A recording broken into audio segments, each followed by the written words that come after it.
Hello, everyone joining today.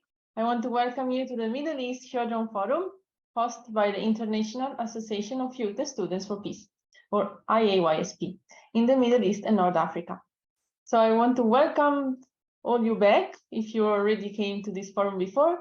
Today we are conducting the 7th session, and this time we will hear from youth from around the world who are doing service projects to promote and build sustainable peace. We will have 4 guests from the UK, Brazil, Japan, and Turkey, and under the team serving the region and the world, prospects for young people. So as many of you already know me, anyway, my name is Daniela Andriozzi, one of the coordinators of the Middle East Jeong Forum, and I will be the moderator for today's session. So for those of you joining today for the first time, I would like to explain you briefly about the forum itself. So the Middle East Jeong Forum is featuring youth from different nations in the MENA region and beyond, who are striving to make a positive impact in their communities and their nations. I would like to remind the participants that for today's session, there is translation available in 2 languages, Arabic and Japanese. So please click on the glove icon at the bottom right of the screen to select your preferred language. And if you have any questions, please feel free to send them directly to the chat moderator in the chat box. We will have at the end a Q&A session. So now let's dive into the session of today. The first speaker is coming from the UK. Is Mr. Elliot Yamamoto. He's passionate about youth engagement and community development. He has a Bachelor of Arts degree in Educational Psychology and a postgraduate certificate in primary or elementary education, while also having over 12 years experience working in the education and voluntary sector. Currently, he is the chapter lead of IYSP UK, and he works closely with his faith group and as community leader. So let's welcome Mr. Elliot Yamamoto. Welcome. Hi, good morning all. Thank you for the warm welcome, Daniela. Let me share my screen.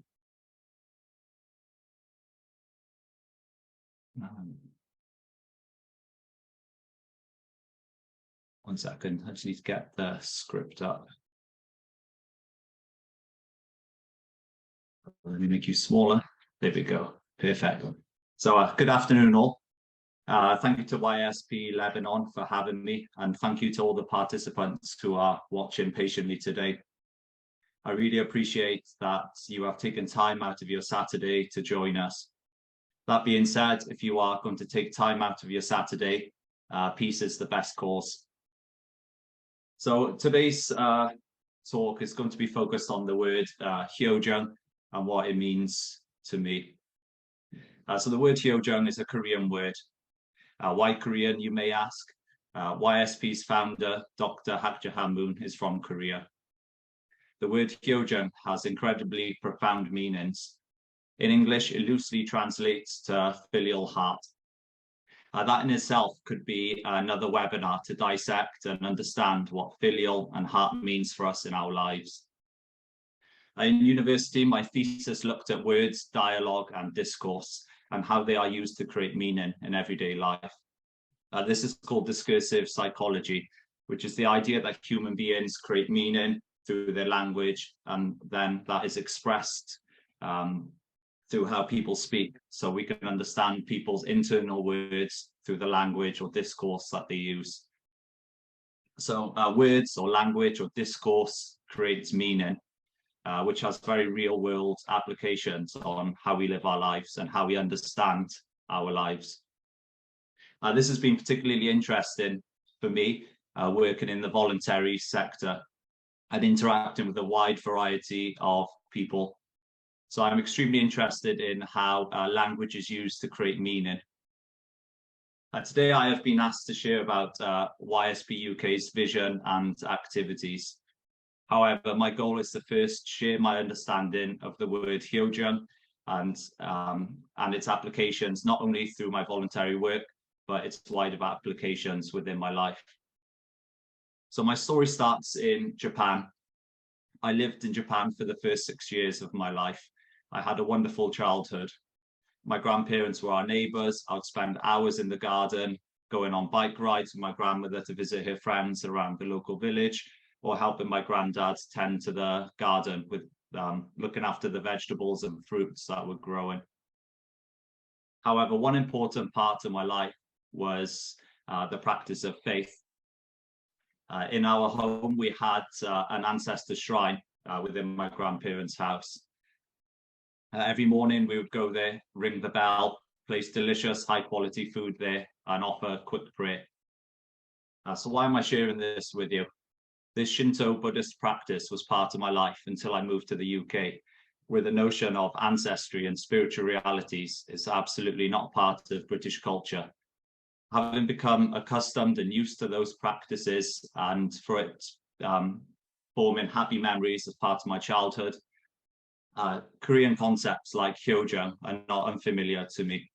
I can feel some form of affinity with our Korean founder through my somewhat limited experience living in Asian culture. So what does Jeong mean to me? I strongly believe that we are spiritual beings who are alive on this earth, rather than being physical beings who merely have an interest and a connection with the spiritual reality. Therefore, I place great emphasis on our internal selves as a focal point of our development, which is then expressed through our external selves and actions. So the word filial describes a relationship between parents and children. Heart is used as an adjective to describe one's capacity to love and one's attitude towards love. If we are then spiritual beings who are connected by more than external factors, such as nationality, race, or culture, then we must have the same spiritual origin. I don't want to theologically describe the origins of man in today's talk, but put simply, we are all connected. The history that came before us and the future that comes ahead of us. So given that we are a family and that we are all spiritually connected, the parental viewpoint is for siblings to love each other, support each other, and cherish each other. What parent would not want their family to be united and together? Me and my wife, we are expecting a baby at the start of August. Already we are thinking about our child's relationship to her cousins, her aunties, her uncles, and etc., etc. Therefore, filial heart to me means having the capacity of creating loving connections that can be shared, centering on love.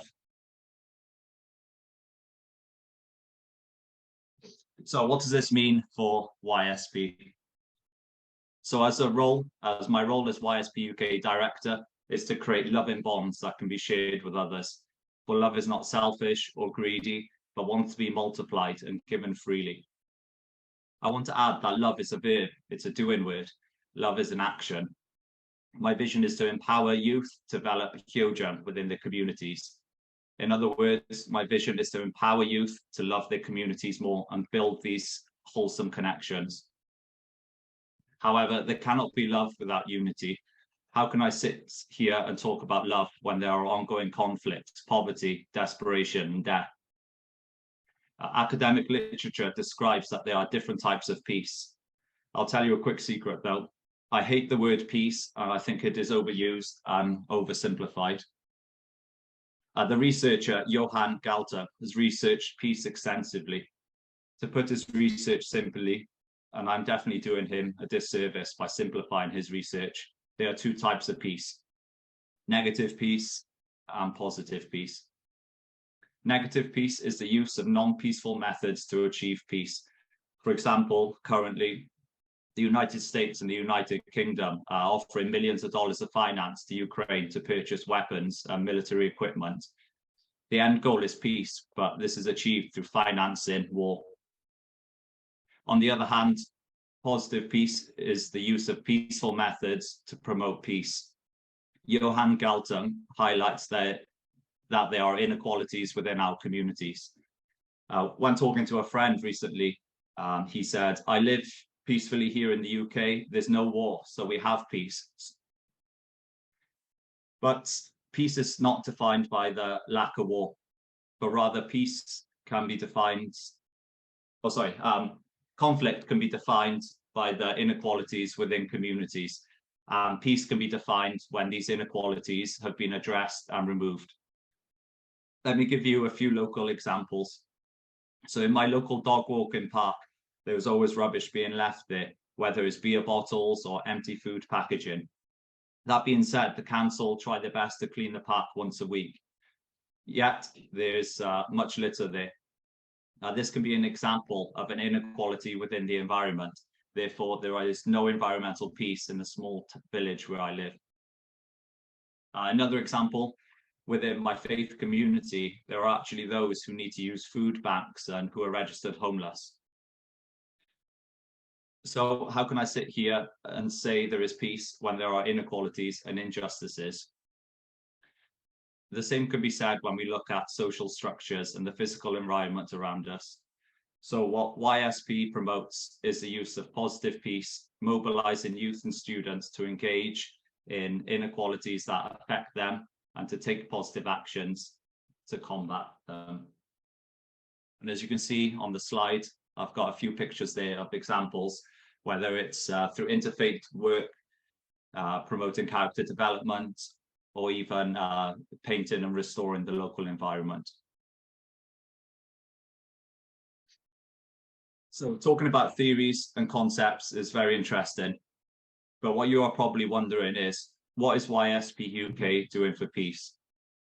There's a common saying that actions speak louder than words. So please allow me to share some of our collaborators and successes. Our work goes beyond race, culture, and even culture. YSP is an international not-for-profit youth NGO.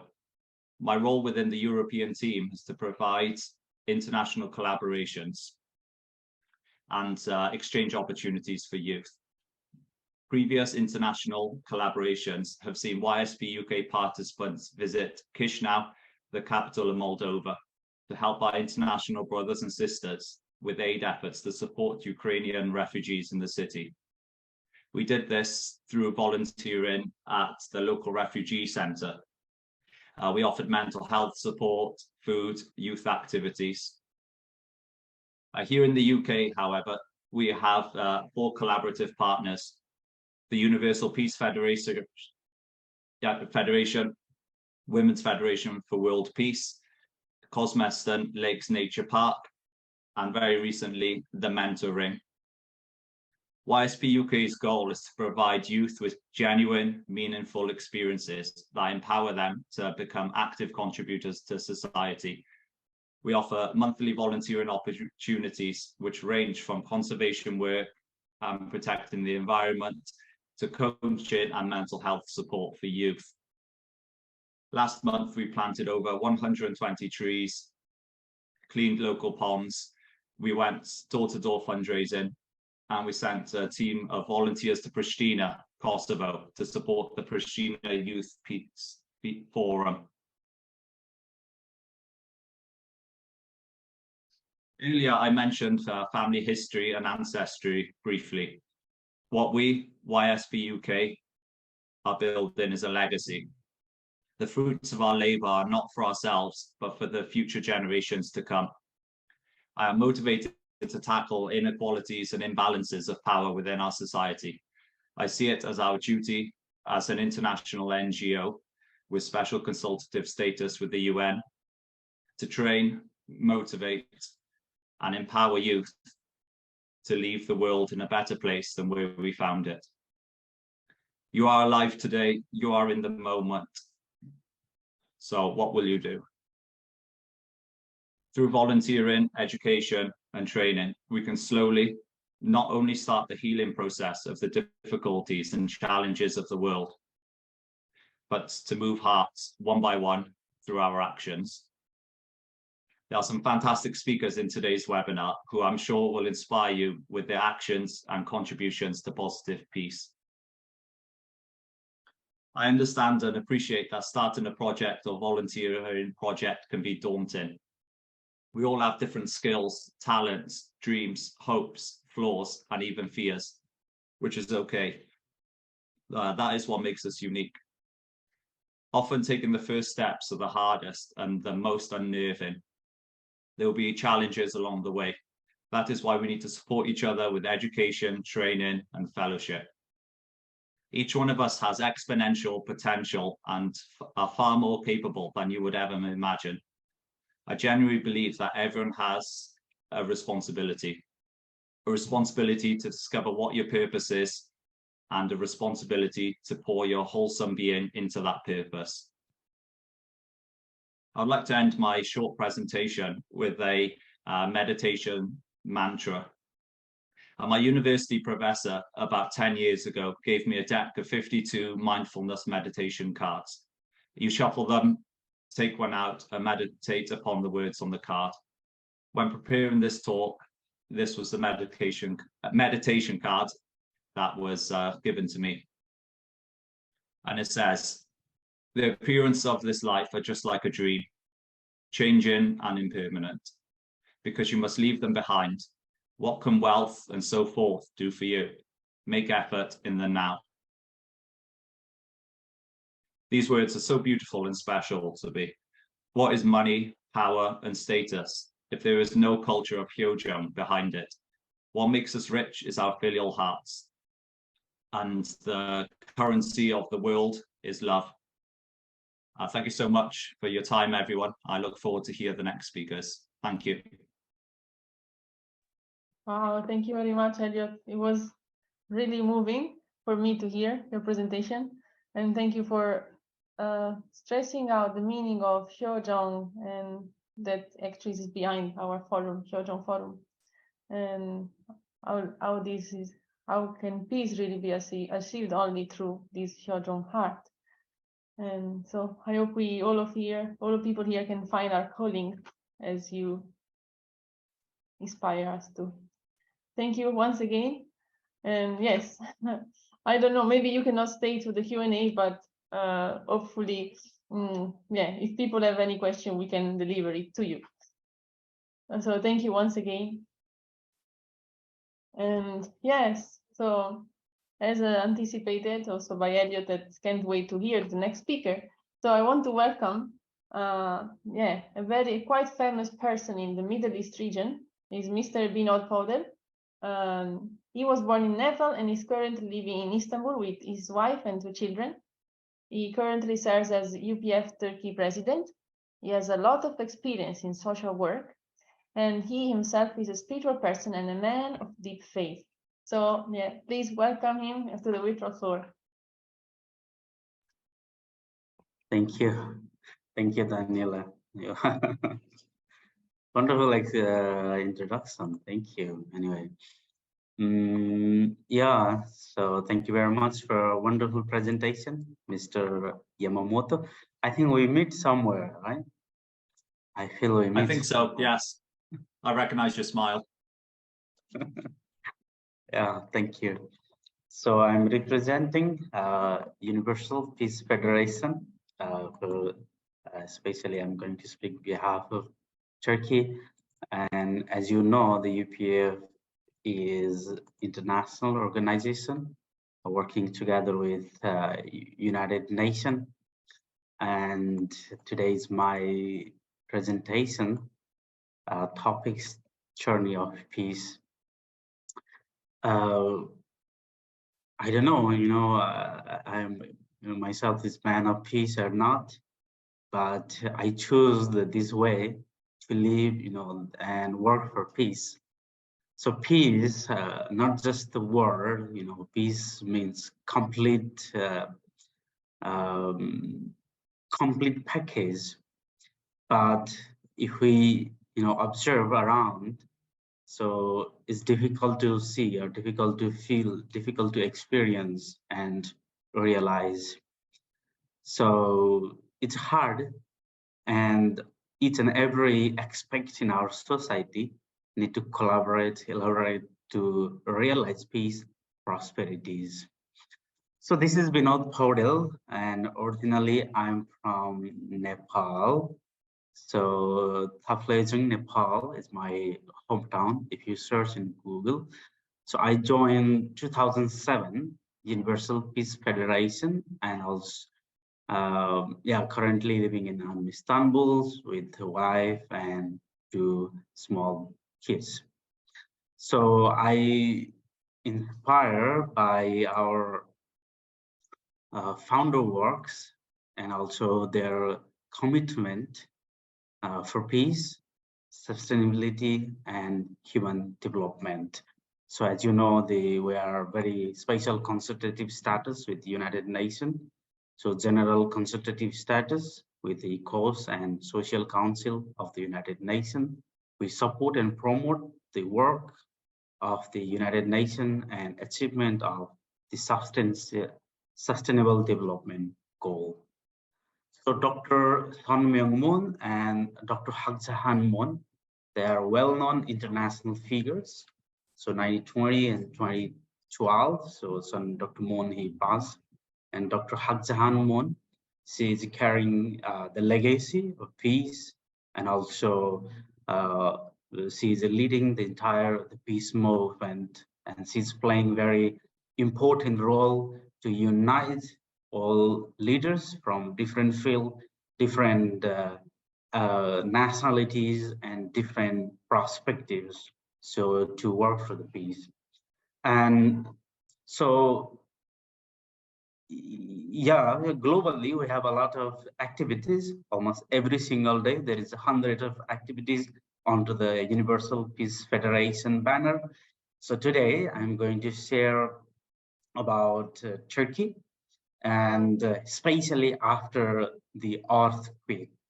As you know, the last February 6th, so Turkey faced a very huge earthquake, and millions of people are affected, and also more than 50,000 people, they lost their life, and many of them homeless, and they lost their loved one and family and children. So this basic information about last earthquakes. It was early morning for 17 a.m. 7.8 magnitude earthquake hit in central southern Turkey, and also some of the part of the Syrian side.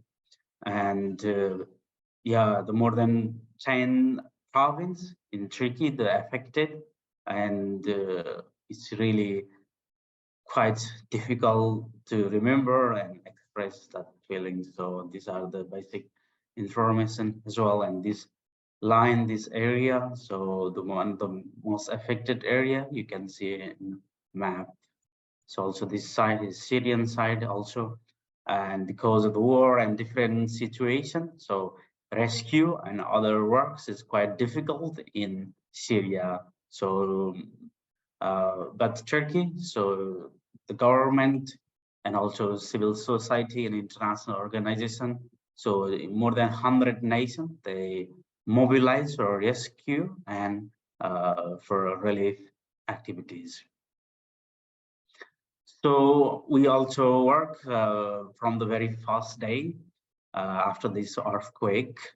So the different way we work. So at the beginning, as I'm representing from Nepal, also quite good populations, they are working in Turkey in different places, especially in home.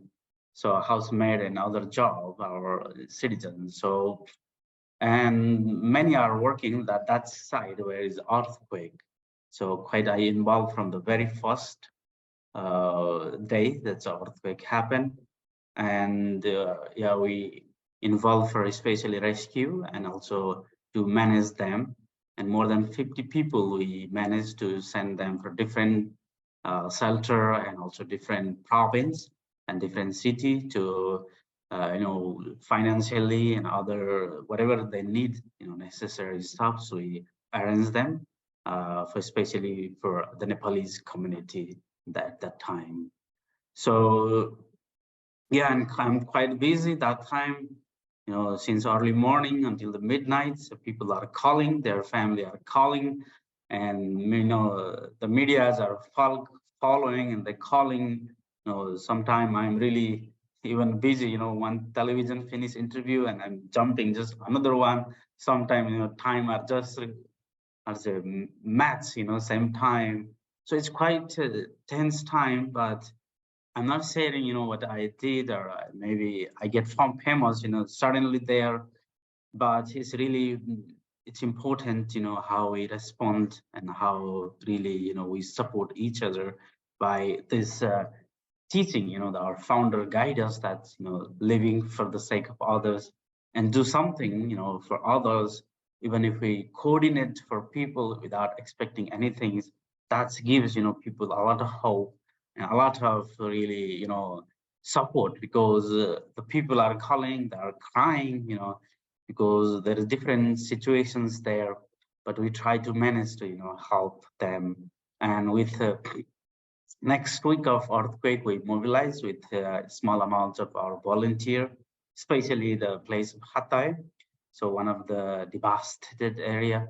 And yeah, we managed to support, and later also we expand our relief activities and we mobilize, you know, Urfa, Adiyaman, and different city, different province. And actually, I calculate, you know, more than 20,000 people got benefits from our relief activities. Of course, the millions of people need it, but we try to, you know, serve them. And of course, that's not big really half, but we wants to part of the, you know, their the situation what they experiencing, and we stay there, we talk to them, we give, you know, some support, clothing and food, and, you know, so on. It's really yeah, gives us, you know, a lot of feeling, you know, and they also very happy. So, you know, people are coming from different world around the world, you know, there's without any benefits, you know, we want to, and our volunteer want to serve them, help them, and part of their, you know, their hard time or there is this situation. So some of the pictures, even our volunteer work, you know, until midnight, you know, from early morning, and also feel, you know, we deliver this because the weather is that time still is so cold, and we, you know, other institutions like government and also municipality, they are offering the food, so they need more warm clothes and, you know, support for women and children's their clothing, etc. So these are just representing, you know, very some of few pictures, but we continuously, you know, support and continuously hand over food boxes and clothing and other necessary stuff to our brothers and sisters, those who need it. Also, yeah, also children's, you know, basically, if you visit the Islamic country, and, you know, there is a lot of children's, and, you know, everywhere there is hundred of children that, you know, immediately they can gather.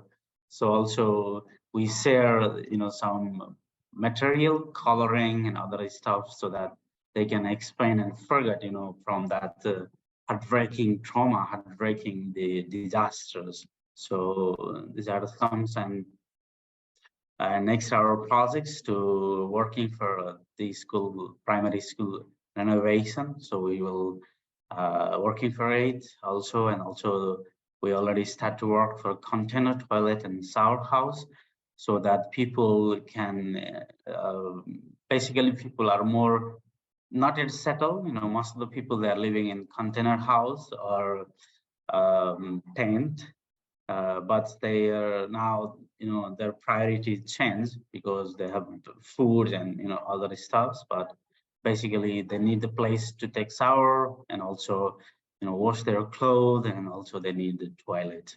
So we are working, and the first stage we are preparing for a 2 place, and also we will continue later.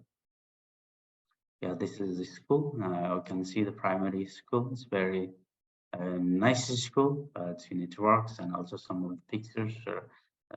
Yeah, for shower house and toilet containers. So it the, you know, love means giving to others, and, you know, that's in order to give that love, that care, you need to travel, you need to make the effort, you know, you need to take like subjective role or subjective action, so that you can inspire and you can motivate it to others. So with that heart, so I really want to invite you to join our effort, share your ideas, and contribute to this global effort to build a world of sustainable and lasting peace. So let's work together and really let's make this beautiful earth more beautiful, and let's serve, to others. I know all of you are, looking, how can I help people, how can I support to others? So if you're thinking like that, then we are in the same place, we're in the same boat. So let's work together and let's change this world. Thank you very much. Oh, thank you so much. Vinod, thank you for your presentation, very colorful. And yeah, it was very interesting to see how much service actually can help to build peace. And so how we can contribute better. Thank you so much for your call to action. Thank you once again. So our next speaker actually is coming to us from the other side of the world, the South American nation of Brazil. It is time to give the floor to Mrs. Selvina Teodoro Bortoletto. She's 29 years old, as a bachelor in mass media PR by the Federal University of Paraná, and works with Edu Communication since 2015. She's also the Family Literacy Project founder and is in charge of IYSP Latin America PR since 2020. So let's welcome Mrs. Bortoletto. Yeah. Oh, sorry, I was talking to you guys in Portuguese already. Good morning, everyone. Good As morning. she said, I'm Selena from Brazil, and I'll be sharing my screen.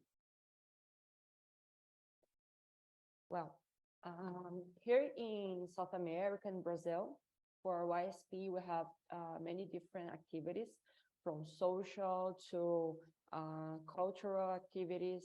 But I would like to talk about the character education activities, which is the part I'm in charge right now in Brazil. And I hope you guys can enjoy the presentation.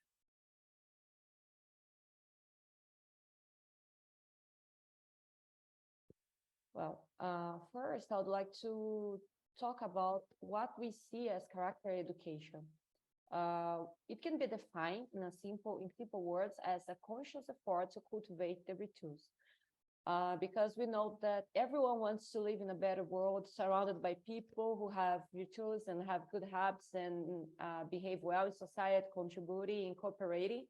But we know that it doesn't come naturally from our human beings. So we have to cultivate this, otherwise we go exactly to the opposite side, right?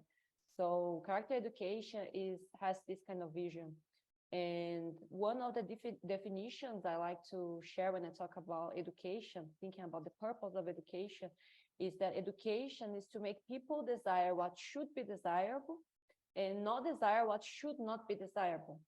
Because, for example, talking about Brazilian reality, for example, sometimes when we go to shanty towns and some impoverished communities, the figure of who is a reference for the kids there could be the drug dealer. He's the guy who has more power on the place, has the nicest cars, for example. So he could become the model of what is desirable. So why that happens? Because it's lacking education. So we think that we should be putting out there models and showing to those kids and to people around, educating them so they can desire what should be desirable. And what should be desirable? Thinking of this, we know that these days there are so many discussion about anything that's absolute, considered absolute, like they say, you cannot define what's good or bad because you're gonna define, but we can have different point of views. But one thing we know is that what benefits the whole and what is better for the purpose of the whole is always the best way for everyone, actually. So that's our standard for teaching what should be considered good. So we have this motto in character education, which is living for the sake of others. So the individual gonna live for the family, family for the nation, nation for the world. In this way, the individual itself is going to be benefited because it's going to be living in a better world. So that's our vision for character education here.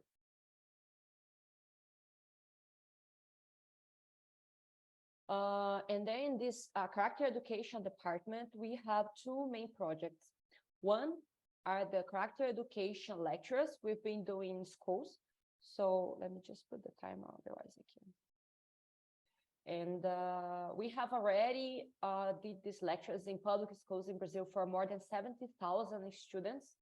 But right now we are restructuring the program to make more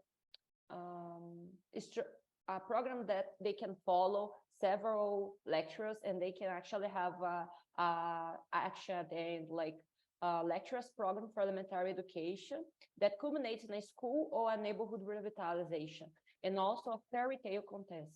We know that fairy tales always have this lesson you learn at the end. So we want students to, after they watch the lectures, they can create their own fairy tale with some lesson from what they have learned on the lectures, and we can make a contest on this thing, so they can also be inspired to exercise their creativity. So we are working on this new program now. But on the other program we had before, which was just the lectures, we had already 70,000 students who took part, and the results were really good. The teachers reported the results was really good. Students really changed their behavior. And then the second project we have is called L'Arquile, which could be translated in reading at home, or a home that reads, or something like this. This is the logo for our project, and I'm going to explain a little bit about these two programs. First of all, before talking about the programs, I would like to give a background explanation about some problems we have in Brazil, because we know many youth problems are the same, but they can have some differences all over the world. And then here are some background information about the situation here. Many students, many youth people these days have mental issues, and they are even at risk of self-mutilation, suicide. It's been growing, and with the pandemic, it has grown even more. So 1 in 6 teenagers from 10 to 19 in Brazil have these mental issues such as depression, anxiety, or even have attempted against their own lives. So that's a huge issue these days. 2 million people from 11 to 19 years old have dropped out of school before finishing the basic education. So many students doesn't have motivation or cannot have enough support for their families, their community to attend school from this age. And 36% of Brazilians between 15 to 29 don't work nor study. So they are not studying, but they're also not working. So they are simply around. And that's also a huge issue for themselves, for the community, and even economically speaking. And certainly these people also have some problems with their own self-esteem, because if you're not contributing at all, that can lead to a lot of problems. And we also have problems with criminality. From 2016 to 2020, 31,000 Brazilians between 15 to 19 were murdered. So they are not only people who are having problems with criminality, but also they are being victims, because once they are involved with gangs and some robbers and some drug problems, they are easy targets for violence. So these days this is just some of the problems. We have many others. And even at schools where we've been giving these lectures, we also have a lot of problems of violence. Students doesn't have any discipline or respect toward the students. And for example, teachers that were victims of violence, including verbal violence, globally, it's like 30.5%. In Brazil, it's 12.5%. So you can see that the situation is real bad. And in this OECD research, which was published in 2019, they evaluated 34 countries, and Brazil was the #1 in violence in school. So that's really an issue. These days, we are also having students doing these attacks at schools, like we have seen many times in the US. These days, we are seeing this also in Brazil, and that's really worrisome. So in order to address this kind of problems, we created this 10 lectures so the students can reflect about their own value, about their lives, and try to find a way to live for the sake of others as a strategy for feeling better about themselves as well. So we had prepared those lectures, and actually other students from ISP are designing these lectures, and we are really happy because we can see so many people involved, and they were really creative. We are almost finishing all the preparation for these lectures, and every time I see a new student, someone creating new thing, I feel really happy because they are really doing a great job. And one of the first set of the lectures is focused on the individual, which is the individual, his full development, happiness, and health. We start talking about human individuality, so that the students can understand that they are different from others. Each one has a different characteristics. So we have to find out what is my talent, what is with my characteristics I can contribute to my society, to my community. And that's a way of themselves to perceiving their own value and improving their self-esteem. And then discovering your talent so they can working on this talent to improve it and bring more benefit for themselves and for their community. Third, a vision for life. So in this one, we talk more on the practical steps you need to achieve a certain vision. Fourth, happiness and health. So in this one, it talks about also this importance of taking care of our health as well. We know that mind and body should be in harmony, and we need to take care of those things. We have these days many, especially with the pandemic, it has got worse. Many people got used to be alone, for example, just playing video games or some other things. They don't even see the light of the sun. So a person who is living this lifestyle, they cannot feel happy because their own body, they have not the elements for being healthy and feeling healthy. So we also address this kind of thing. In the second set of lectures, we have some content related to health, relationships, and family. So in the first one, we address things more related to individual. The second one is more related to our relationship with others. So we talk about bullying, how to solve conflicts harmoniously, and seventh, the purpose of human sexuality and affective responsibility. Another issue we have here in many other parts of the world is premature pregnancy. 14% of the mothers of the birth in Brazil in 2019, for example, were by mothers under 19.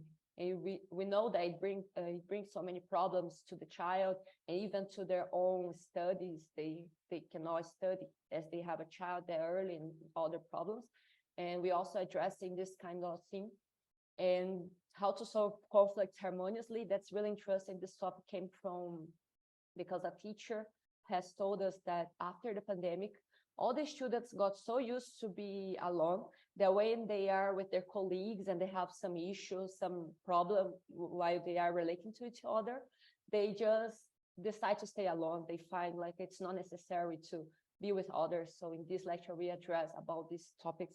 All of these topics we found based on research, and also we did some interviews on the streets in order to find out the topics which were important for youth in Brazil. In the third one, it's a bit bigger.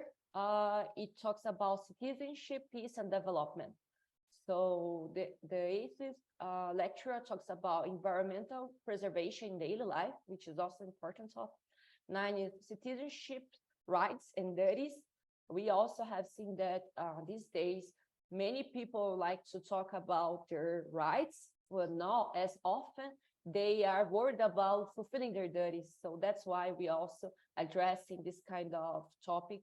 And we have this perspective, which is part of the YSP's philosophy, that if you see a problem, we have, instead of just criticizing others, we have to be part of the solution. So we have this this kind of ideology that youth should be protagonists and trying to serve and improve their society. If they see some problem, they should be part of solutions. So this lecture also talks about it. And culture of peace, is also about that. And then we encourage the students to reflect on what kind of society, family, school they want, and what they can do to improve and make sure this kind of society appears. So, and at the end of these lectures, the students gonna take part of this fairy tale contest, because this is for junior high school students. So they are in this age, they really like to write these fairy tales and things like this. And it's really good for them to also develop their creativity. And we have seen they really enjoy this kind of activity.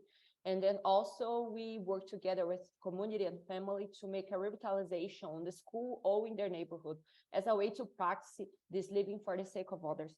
So that's the new project for character education we are having now.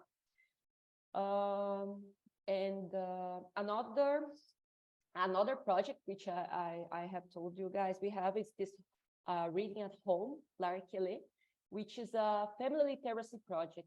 And why did we came up with this? Because we have serious literacy problems in Brazil.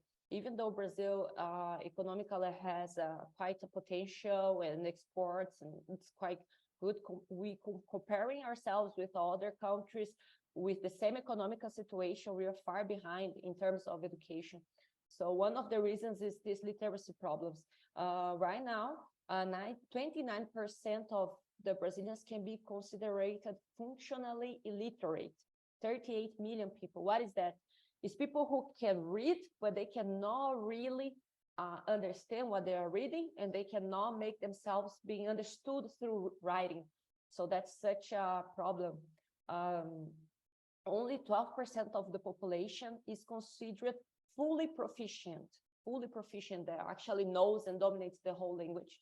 And that's really a citizenship thing, because we know in our society, language is writing, language is at the center. You cannot do anything like the laws are all written and everything is reading. So that's really important for preventing exclusion of certain people. 11.3 million illiterate people who are 15 years old or more.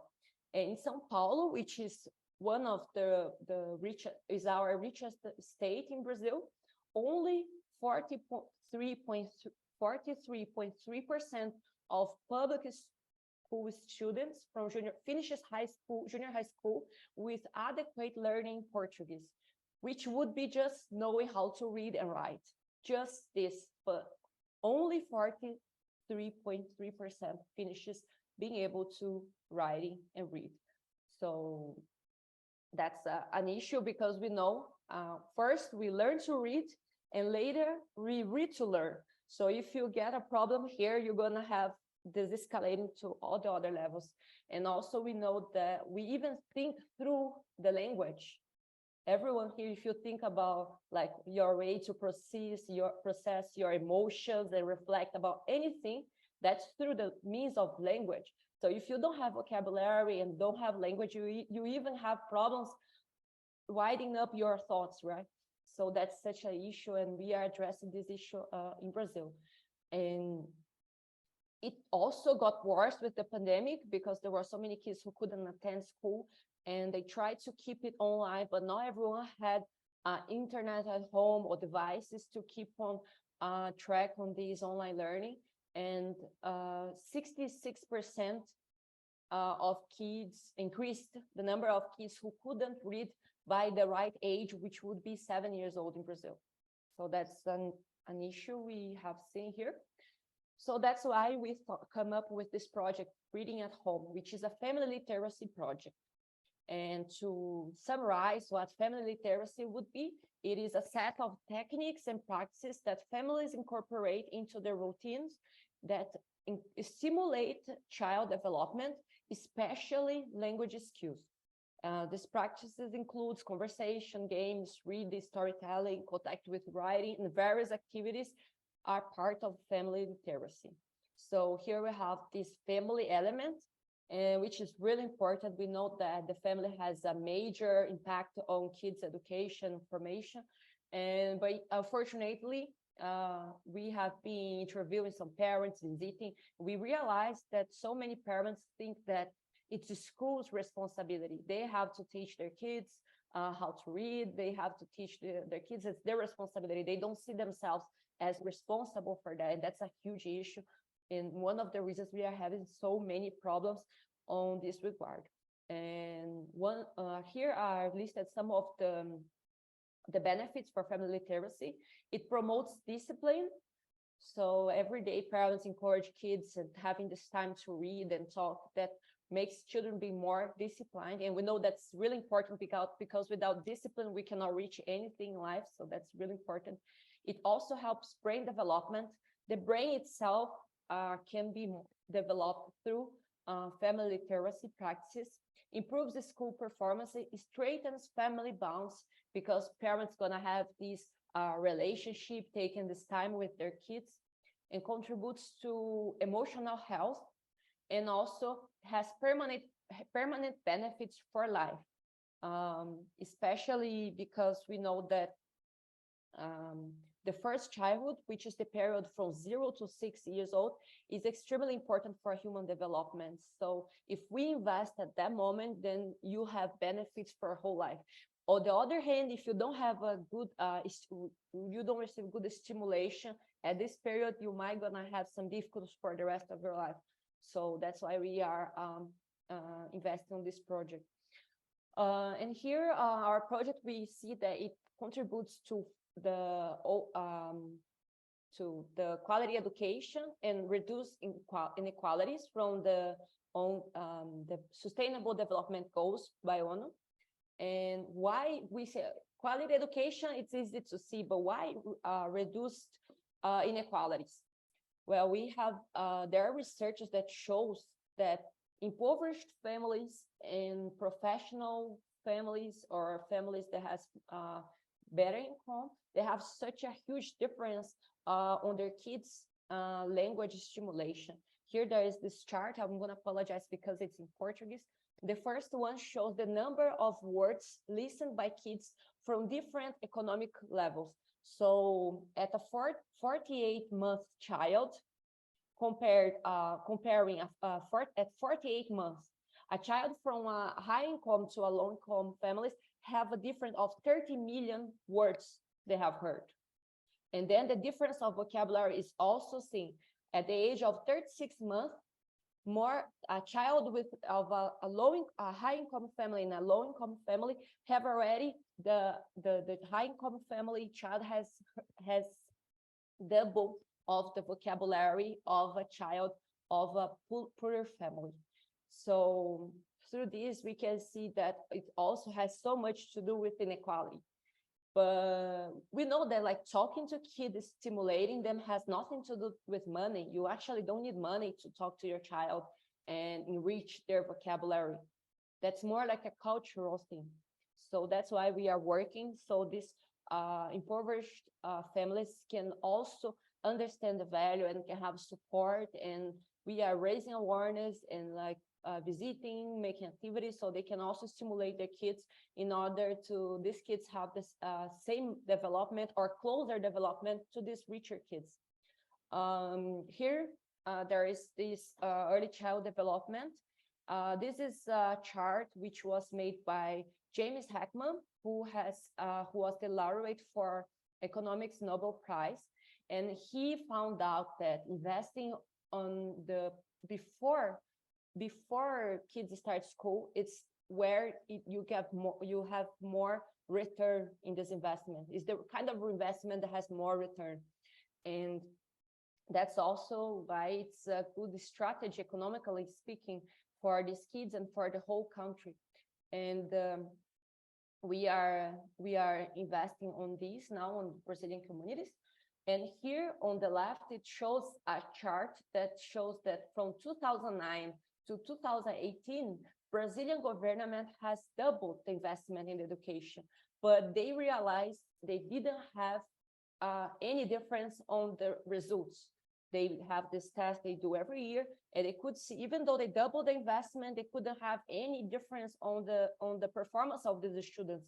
So they thought, what is wrong? It's because they were not investing on the prenatal programs. So that's why we consider this also an important project in terms of public policy. And here are some of our activities. We have so many photos. We visit families so we can share some tips with parents, understand, help them understand they have this role. It's important they get involved. It's not only a school role, they have to get involved. And we also donate books because I cannot tell them to read if there's no book at all at their house, right? So we also get donations of books and we hand those books to kids.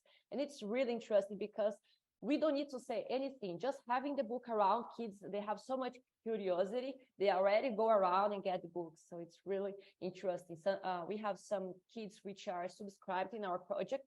But when we go to communities, we always take extra books because kids in the whole neighborhood, they always appear. They always want to have books.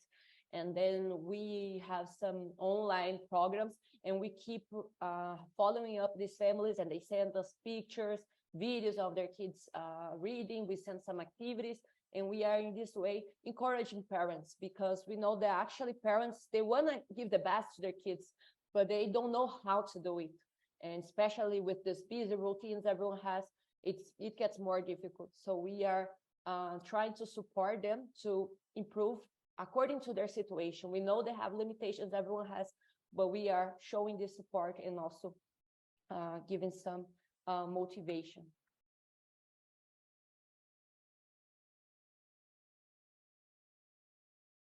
And now we are preparing the documentation of our project because we could reach out to our ambassador for peace, who is a politician, important politician in São Paulo. And we are going to receive public funds in order to spread our project. And we are going to form what we call the family literacy ambassadors. And we're going to share this knowledge and the techniques of the project with many university students so they can also work with us in these communities. So that's one project we are advancing now, and it's going really well. We already are quite advanced on this process of making this project becoming a public policy. And basically, for the whole character education thing, we have this vision, internal and external, harmonized, because only external education is not enough. People also need to cultivate like internal virtue. So we have this harmonious vision, and also individual contributing to the public in a way that the individual itself also get benefited. So we work with this approach of everyone working together, society, school, and family, because that's the best way. We have problems in all these levels, but if we each one try to work together, we can have a better result for our student. Then here's some references. Thank you for your time. If you have any question, you can reach me out. Thank you so much. Thank you very much, Elena. I think we will have many questions to ask you at the end, so please stay tuned. It was, actually, you shared so many good informations and so many practical activities that can help. The local. That was very. I want really to know more about that. So I hope you can answer in the Q&A about the many questions. Thank you once again. And yes, so with that, now is the time to invite our last speaker, who is joining us from Japan. Dr. Takahiro Inoue is a Japanese psychiatrist.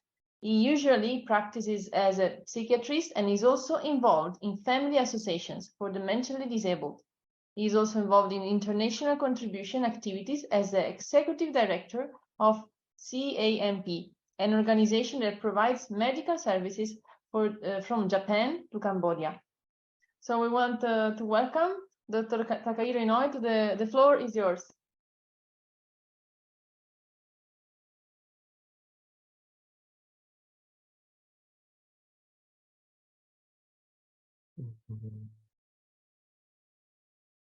Hello.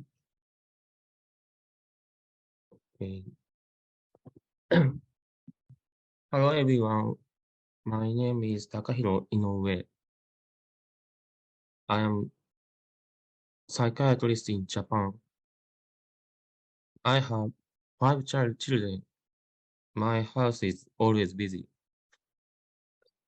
As a psychiatrist, I treat patients with mental disorders and also do medical service activities in Cambodia. Today, I would like to introduce my medical service activities in Cambodia. Now, I would like to introduce the Cambodian medical service May 2023. We, we usually do medical service on Cochrane Island.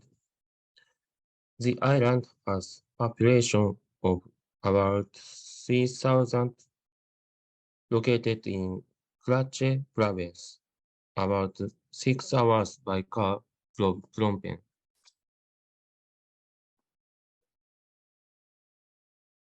We started our medical service in Cambodia in 2010. Since 2014, we have been providing the medical service on the island of Cochrane. The health post was built in 2015 with the help of the Korean team from HJ Magnolia Hospital. We have been supporting the local community based on the health post since 2016. Here is a description of this time medical service activities. I will explain one by one. First of all, I explain internal medicine practice. Internal medicine service includes dealing with goiter problems caused by iodine deficiency and treating diabetes and hypertension. Kratche province is located in the interior of Cambodia. Therefore, the region is prone to iodine deficiency because of the low intake of marine products here. Many people in this region suffer from goiter due to iodine deficiency. During the internal medicine examination, the size of the thyroid gland is measured with an echo test, and Japanese kelp dashi is distributed for iodine supplementation.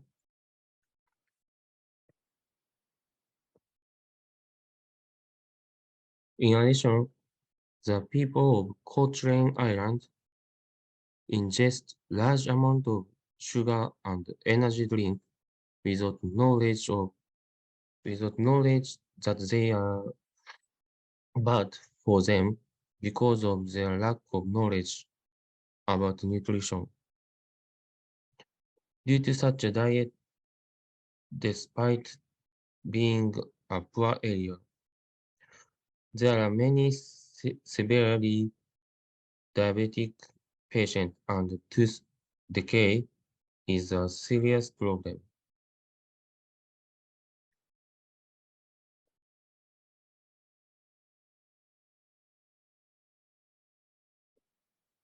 Continuing on, let me introduce dental treatment. First of all, Cambodian dental students conducted dental examinations. Then, if there are cavities, they are treated. However, most of treatment were tooth, tooth extractions because of many severe cavities. In 2 days, 72 patients were treated, and 117 cavities were extracted. Many children had many cavities, and many had multiple teeth pulled. The problem of tooth decay on this island cannot be solved by tooth brushing alone. It cannot be cured with changing eating habits, such as eating sugar, candies, etc. Next, I introduce psychiatric care. Over the 2 days, 21 patients were examined. Insomnia, decreased motivation, and loss of appetite were the majority of symptoms. Many people are struggling with financial problems or problems with their children.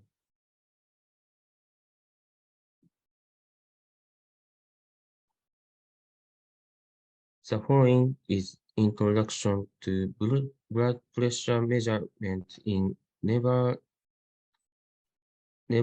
village.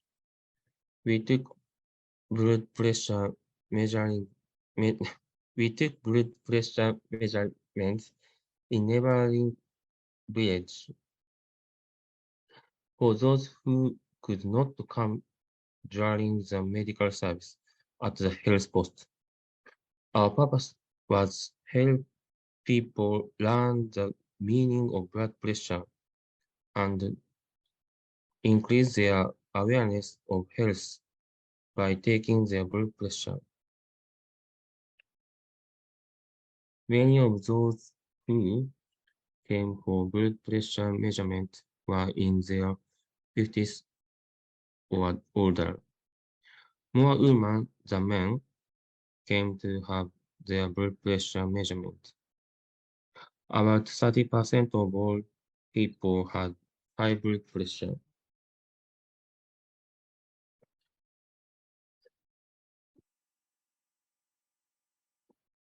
We also took physical measurement of the elementary school student. Since there was no machine to measure their height, we measured their height by placing a binder on top of their heads. Then, after the measurement was taken, the result was fitted to a growth curve.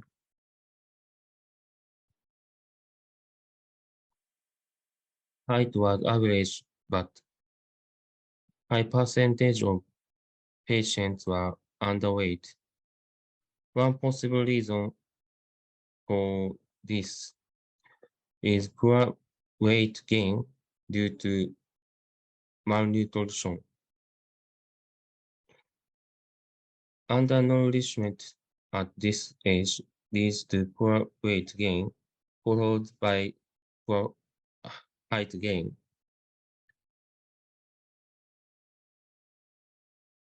We also worked on the energy drink issue that I explained earlier. We wanted to create healthy juice, alternative to energy drinks, and improve health issues. We thought that if we could have the juice not only made by each house, but also sold at street, it would spread further.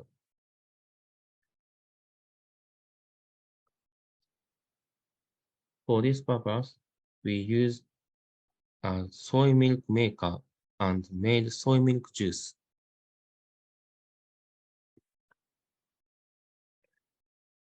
We then conducted a survey on the taste of the juice in order to improve it so that it would be easier for the islanders to drink. Finally, we donated a soy milk maker along with juicing instructions.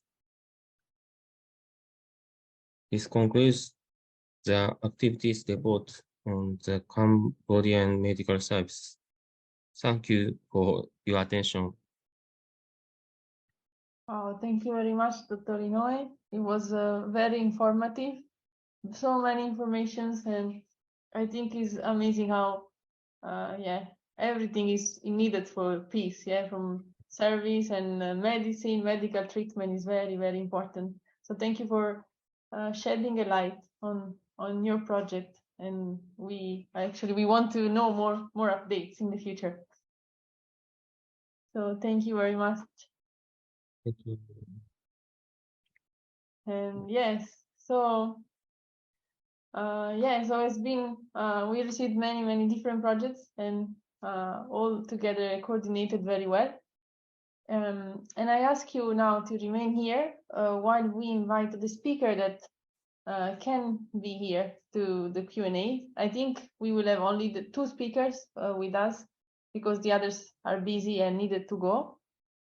But we thank all of you, all the one that gave your contribution today. And so please, let's invite to the virtual floor all the speakers for this Q&A question. Okay, so hello, we have Binod and Mrs. Elena, and so I will ask one question each. Okay, let's see. Let's start with the first one that appeared on the screen was Binod. So I will start with you. So what is the outlook for the situation in the areas you visited after the earthquake? In other words, is there any improvement in the infrastructure situation and the condition of the buildings that were destroyed? Hi, thank you, Daniela. And thank you very much for the question. Yeah, actually, 2015, so we also experienced same magnitude earthquake in Nepal. And we thought that's really biggest, destruction. But when we experience it in Turkey, that's nothing. And you can imagine, entire the city is completely destroyed. How you feel, how we can see early in the morning. But we witnessed the very first hand, situation, and everything, nobody care kind of. But there is, no way to care everything, huge destruction. But when we, I'm visiting our team, visiting frequently. So actually they clean all the destroyed building. And now if you visit, you don't see any destroyed buildings, collapsed building, I mean. But they're still working, to clean those buildings. They cannot use. So, but I think it still take time. It's a long process.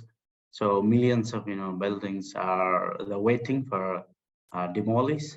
So yeah, government and local government, and also some of the international organizations, those who are expert for rescue and this kind of work.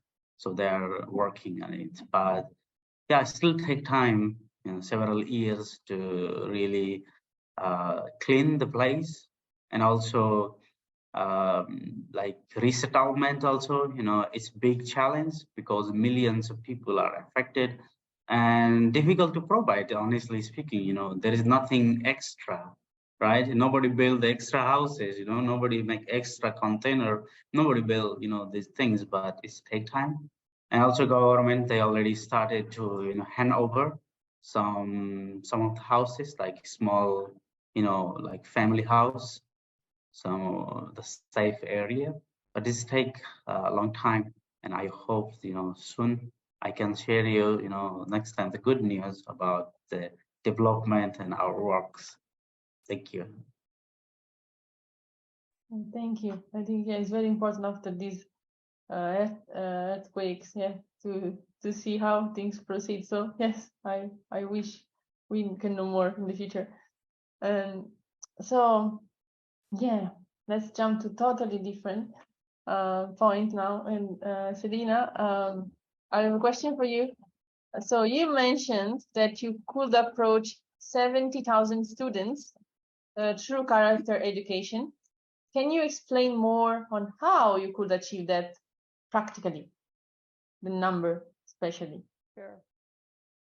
2018, we had a huge mobilization in Brazil, and then different organizations worked together, such as UPF also was working together with us, Women's Federation, and then we would visit schools and then present our material and ask to present this lecture to the students. So in this way, we could reach 70,000 students in 2018. But the thing is that it was only like one lecture or two maximum in this. So that's why we now are developing a different way of working. We want something which has more lectures and has like a program actually, because the way we did this in the past was just one lecture, which had results. I think there was some schools who had like which had like 3 lectures or something like this. But we decided to design a complete program in order to have better results. So that's how we did, basically going to school to school. And also we have visited some education secretary of some cities as well, and then we would have the authorization to give this lecture in school, like basically. And then there was trained young people who went there and give the lectures for these students, which we experienced to be really nice, because they are used to hear their parents, their teachers saying they should be better, act this way. But when it comes from someone with similar age, and they are not only speaking, but they're also serving as a role model. And that was really, we could see they connected really well. And then now we are in this new phase for improving this system. Well, thank you. Yes, I think with peers is easier, and yeah, can be easier. Yeah. So I think we'll develop further. I'm very curious. I'm really curious. And yeah, so before coming to another question to you, I'll go back to Vinod. And I will ask you 2 questions. Yeah. And so, because you said that, okay, you explained the situation after the earthquake, but do you see now any opportunities for collaboration with other organizations in the future for the work you are planning to do? That you talked about, not only about the earthquake, all the work you're planning to do. Yeah, we are. Yeah, we are actually the project we are, planning to implement, especially high school project. Of course, we are working with school and the government department as a education department of that local area, and also per container, also local, municipality, local body. So we are collaborating. They are providing the securities and places, and also their, possible infrastructure to install there, and they are going to manage. Of course, that we can support financially to install the project, but they need to manage that one. They need to function and protect from the any kind of damage or something, and maintenance. So that part they are going to take responsibilities. And also some others institutions, those who are working for mental health, some like for especially for children. Yeah, it's possible if anybody wants to contribute for that perspective, or that field. So we have some of the groups and other organizations, so they are doing and taking care of that part, so we can collaborate. And what about actually your personal experience?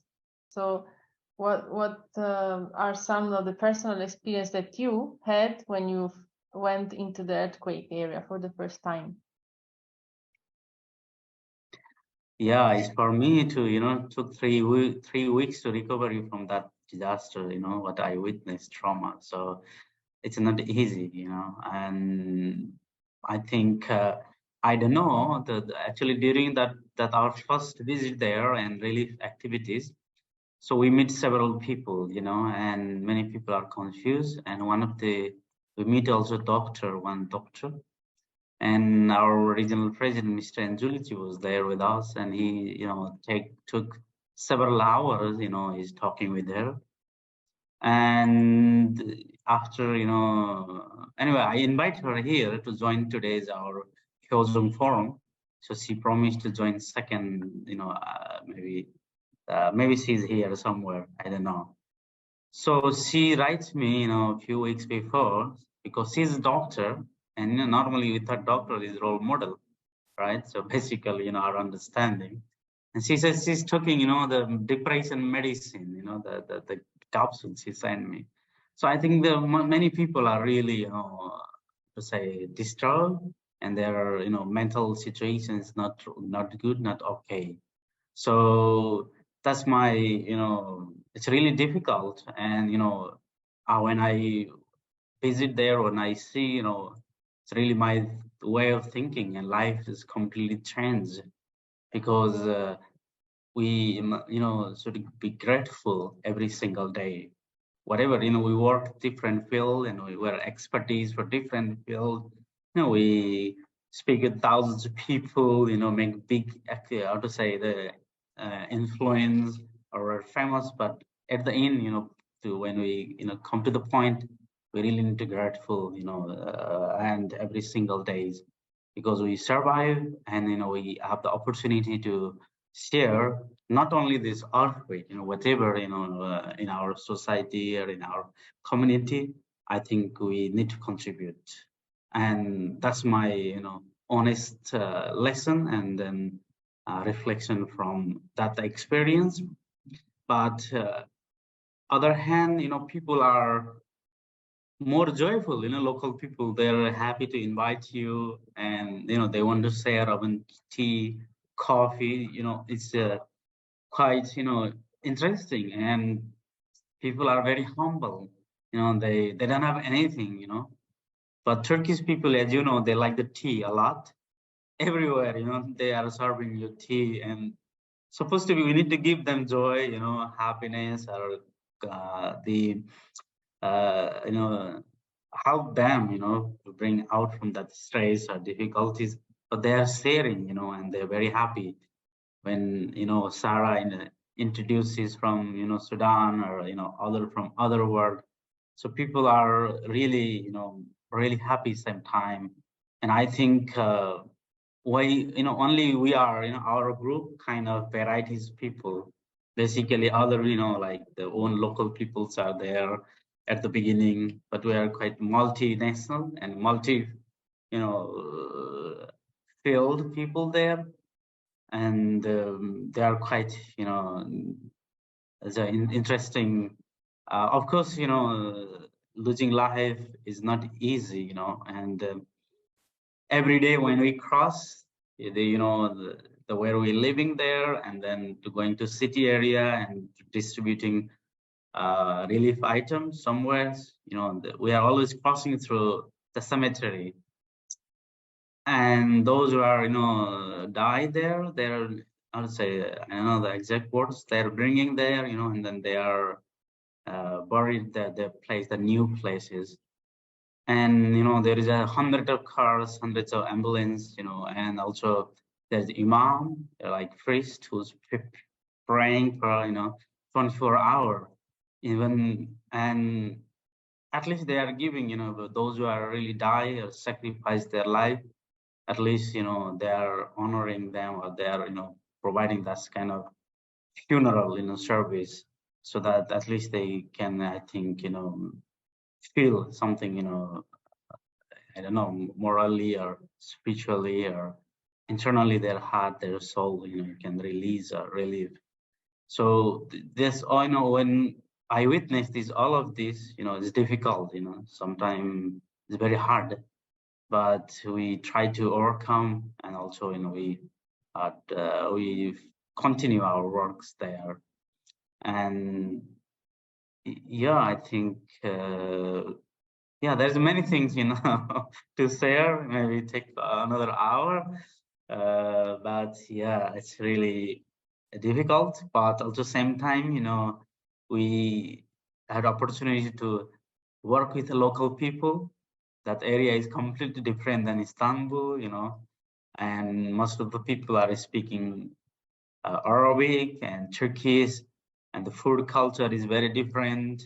You know, their family culture is very different.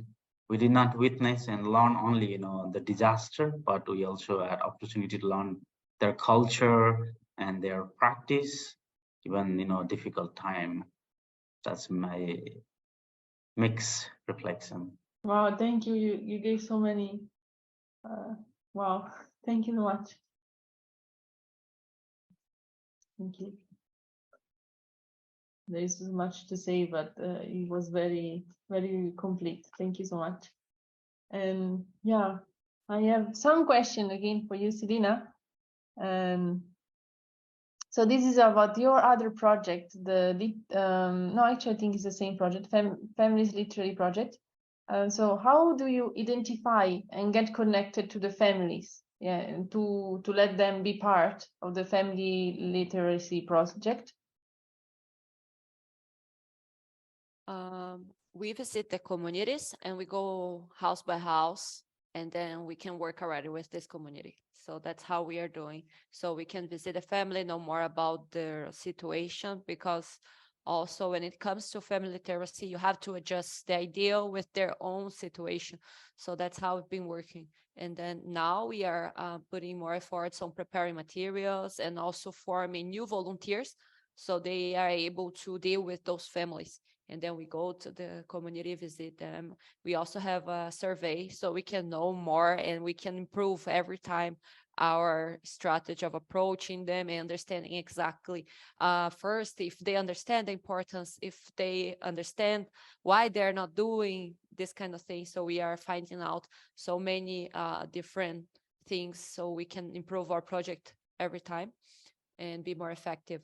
So that's how we are doing. This is this project is Larkele, which is like the family literacy project. And the other one is character education lectures, but both are inside the character education department. Yes, this family literacy is also inside the character education department because it deals with the family. If you see any research regarding youth with some criminality and behavioral problems, it all starts on the family. So through family literacy, we can also deal with this parent-child relationship. It's actually way more than just literacy things. We also advise parents about how they have to talk to the kids. For example, many times parents just say, why you're not hard studying like your brother or your sister, thinking that it's gonna motivate the child, right? But instead it just make them feel develop self-confidence problems, feel like they feel sad with the comparison and things like this. But often parents don't know this, for example. So we have been studying a lot of research and things so we can advise and also support parents, because it's such a heavy thing actually to be a parent, because there is no, they're not prepared. They don't feel prepared and they're not prepared many times. So we also show ourselves as this support for them, because they have the best intentions, but it's not always easy to do the right thing, right? So we are being supporting them in this sense. Yes, thank you, because I think it's very, very important. Family character education is connected to family education. Yeah? It's not separated at all. Yes. Thank you for pointing this out. And so I have one last question for you. You mentioned also before, like, that you have worked with children with who have attitude problems. So how did you approach and take care of them? Actually, we are not working specifically with those kids, like those who are in custody or something. We work on schools, and these days, any public school is just full of those teenagers with some problems. We have that's kind of a general situation these days. Even there are researchers showing that so many teachers that I think more than like I think 70% of teachers who are being on license for health issues are actually issues related to the stress for the misbehave and problems. So it's really a difficult situation these days here.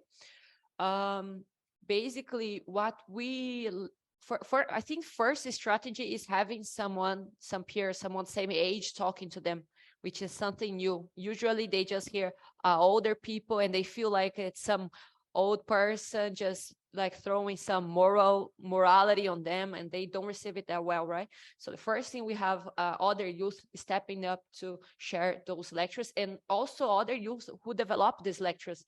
And they use in the lectures some examples from culture, pop culture, and things that are part of their life already. So it makes it more interesting for them as well. And another thing, like someone sent me here some question regarding meaning, because our lectures, it starts by this, we have this meaning thing behind the lectures. And that's an important point. We start by talking about this human individuality, because we want to make sure everyone perceives and realize their own value.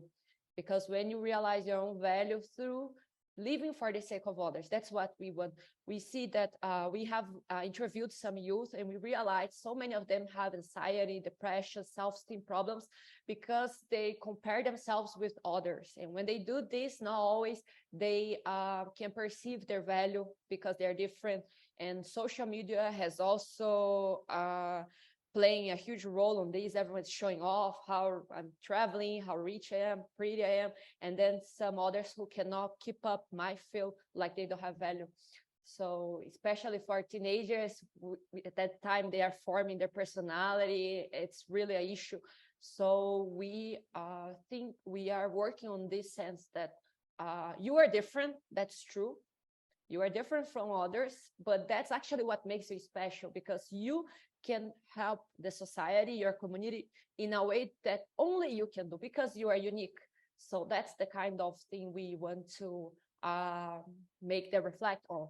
And then this person who texted me here about this existential vacuum and about meaning, even shared some reference with Viktor Frankl. I don't know if you guys know, but he has such an interesting research on this, because he is a survivor from the Holocaust, and he realized there are people who could survive and there are people who didn't survive.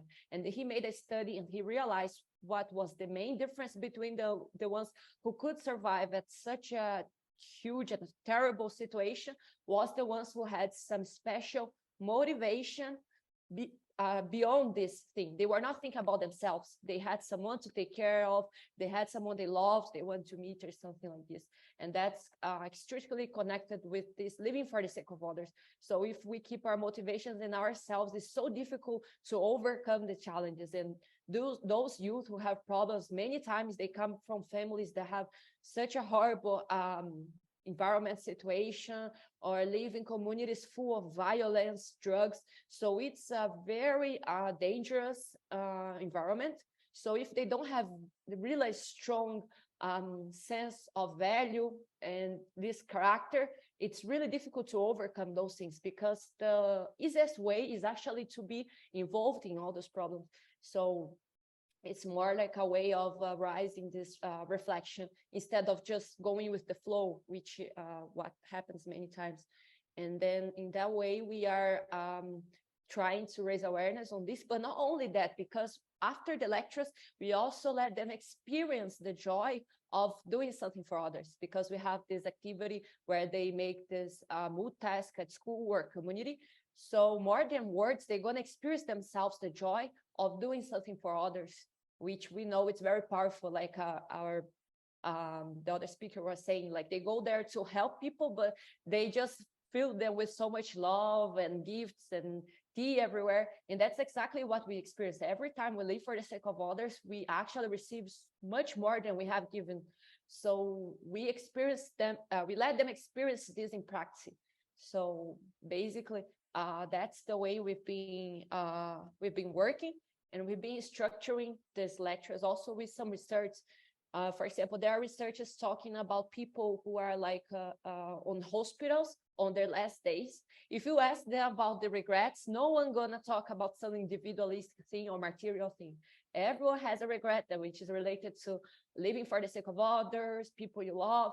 And this way we can show them like what really matters. So that's what being working on these days. And we've been receiving good feedback every time we talk to those youth. We feel filled with hope, even though we know it's really difficult because they come from really complicated environments and family situations, and the community filled with so many danger and criminality. But we know that they have a chance as they once they want to live for the sake of others and perceive their own value.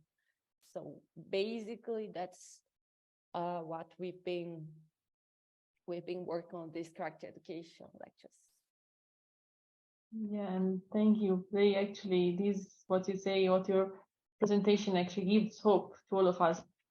And so thank you once again, both of you. I don't know if you want to add something. If you want to add anything, now is the time. Any reflection on anything you want to add? If not, we already, yeah, you already said so many beautiful answers. So so any final words? You start?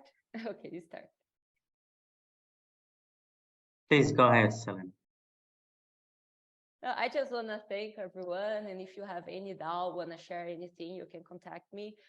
Can contact our leaders here in Brazil. We have also some other activities related to culture, Korean culture, for example, languages. We have language classes, also revitalization of impoverished communities. There are so many things. I think they're going to share with you guys the website, YSP Latin America website. There you can see some more information, some other projects. And if you have any question, collaborate any way, or want to know more about how we do, so you guys might develop something on your countries as well, you can contact us anytime. We are more than happy in support if we can. That's it. Thank you. Thank you. Yeah, thank you very much. Yeah, all the Jeong Forum team, and for your invitation. Also, thank you very much for your hard work. And I'd like to thank those who are support for our activities, especially earthquake and relief project. So I want to utilize this platform. So thanks. I think some of you are joined here, and yeah, we'll do our best. And if you have some message or some things, so please let us know. Anyway, you know, if you thinking to help and support, not only the financially, you know, if you are expert for different field, so please let us know. Thank you very much. Oh, thank you very much. Yeah, both of you. And yeah, thank you also to all the speakers who joined us today and all the participants. And for those who want to know more about some of these activities, now it will be shared in the chat, the links to the website and the social media pages. So thank you for sharing. But before parting, I want to give some final announcements. So for those who are joining and didn't register before, yeah, also you can register now to the link shared in the chat. And we are also very happy to receive your feedback and your suggestion to improve the forum. So please don't hesitate to fill the feedback form that we shared also in the chat. And so thank you in advance for the feedback. Finally, I would like to remind you that our next session will be on the 8th of July. And you will receive further information about this through email. So please register if you're interested. So thank you once again for staying with us today. I wish you a great weekend. See you after 1 month. And as I salute you, I invite you to listen to the final song. And so thank you very much.